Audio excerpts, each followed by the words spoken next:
It's been a tense Sunday here in Bujumbura, and indeed a tense week. Security forces are conducting door-to-door searches to confiscate illegal firearms. Lawlessness has reigned here for weeks now, with several killings reported. Government says the violence will be stopped. Today we want to bring to an end this trouble. Those people who have been giving you sleepless nights, when they see the police, they throw grenades at them, and when they see the army, they shoot them. If we find them, we will not spare them. We will deal with them in the best way that we know. But ahead of the searches, people have been fleeing their homes. They fear security forces may resort to force, or that the yet unknown gunmen will retaliate. Others have no choice but to stay. We didn't have anywhere to go. Some people left because of fear, so I just decided to stay here. Whatever happens, I will leave it to God. The government insists that peace has to return here in Burundi, and that this exercise will not stop until every illegal weapon is repossessed.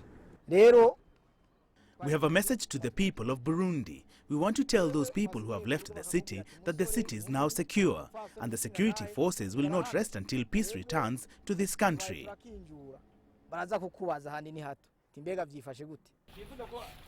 But amid these assurances from government, the international community is increasingly worried. The African Union, France, and the United States have all warned that the crisis could once again descend into bloody chaos. And that's exactly what people here are scared of. CCTV, Bujumbura, Burundi. Well, let's bring you updates and analysis now on this developing story. CCTV's Kofa Mrenje joins us live from Burundi's capital, Bujumbura, and Kate Parkinson standing by for us there in Paris. Kofa, let's start with you. Of course, there were fears that this crackdown against illegal weapons would trigger violence. Just take us through how the exercise unfolded today. Did you see any signs of resistance? Well, indeed, there had been fears here that this exercise would spark some violence, especially here in the capital, Bujumbura. In fact, many of the people who live in areas that are considered to be hotspots had to move out of their homes for the better part of yesterday and day before yesterday. However, for the better part of today, the exercise so far has been going on smoothly. We've not seen any incident since morning. In fact, the government right now is just calling on those people who had moved out of their houses and moved to places that they feel are safer places to go back. And they're assuring them that they will ensure that the exercise is conducted without violating any human rights and that it's going to be peaceful. Right, let's turn to you now for a moment, Kate. Kofa, they're saying no incidents of violence reported today. Yet, of course, France still pushing for that UN Security Council meeting on Monday over the situation in Burundi. What are they hoping this meeting will achieve? Well, yes, France is extremely worried about the situation in Burundi and has strongly condemned what it describes as a wave of hate speech, which it says threatens to inflame violence across the country. And as you said, France has called for this meeting of the UN Security Council, which will be taking place on Monday. Now, we have seen that in The Hague, for example, the International Criminal Court has said it is ready to prosecute any instigators of violence in Burundi. Well, France will be hoping this meeting in New York on Monday will prevent any widespread violence from taking place, and certainly hoping that the international community can move quickly to act to prevent this violence that it is so afraid of. And France certainly calling for all stakeholders in Burundi, the government and the opposition, to demonstrate restraint and to engage in political dialogue, which France says is the only possible solution for preventing violence in Burundi. Well, Kofra, let's turn back to you now for a moment. Of course, Monday's meeting at the UN Security Council will be the latest in a string of international and regional efforts to bring peace and stability to Burundi. But it's, many suggest that none of these efforts, the previous efforts, have really succeeded. Are the odds in favor of another international effort bearing fruit?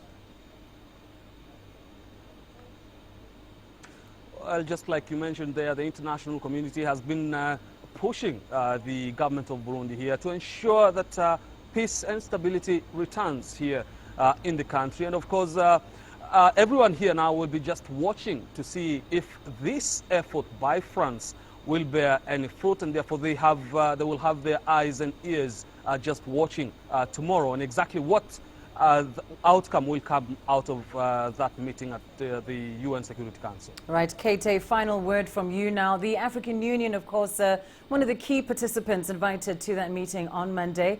The AU, of course, proposing that there be a deployment of a regional force to deter an escalation of violence in Burundi. Should we expect that France might support this position?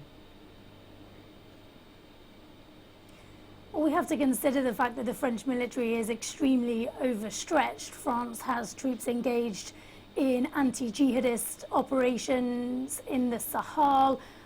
French troops are also engaged in a peacekeeping operation in the Central African Republic. And of course, France is a key partner in the US-led coalition fighting Islamic State militants in Iraq and Syria. So France already has some very big military commitments, so it's unlikely that we'll see France wanting to rush in and deploy troops to Burundi. Having said that, France has long been a key partner in security cooperation with Burundi.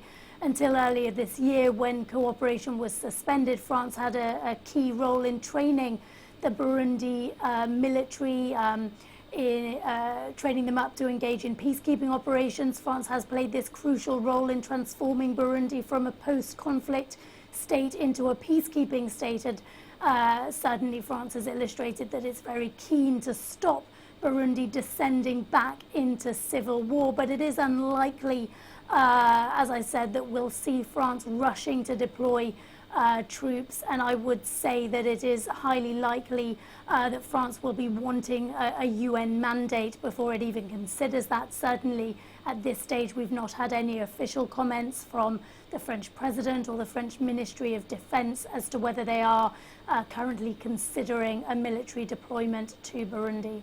All right, we'll leave it there for now. Thanks very much to our correspondents. Kofra, of course, for us live in Bujumbura, and Kate Parkinson live for us there in Paris.